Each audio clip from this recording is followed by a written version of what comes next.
কে এত রাতে দরজা ঠকঠক করছে? কে? কেউ তো সাড়া দিচ্ছে না। কটা বাজে এখন? বাবা, রাত 2টো বাজে। বাইরে যাওয়াটা কি ঠিক হবে? কে বাইরে? কেউ তো আওয়াজ করছে না। যাই গিয়ে দেখি কে। আলোগুলো জ্বালিয়ে উপরে গিয়ে দেখি।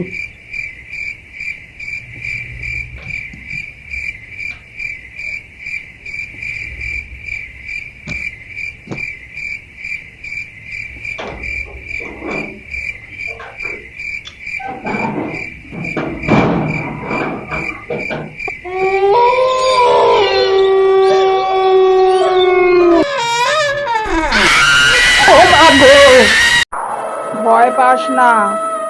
ভয় পাবো না মানে? ভূতকে দেখে কেন ভয় পায়? আমি তোর কোনো ক্ষতি করব না। তাহলে এখানে কি করতে এসেছিস? বাইরে প্রচন্ড গরম। হ্যাঁ, তো আমি কি করব?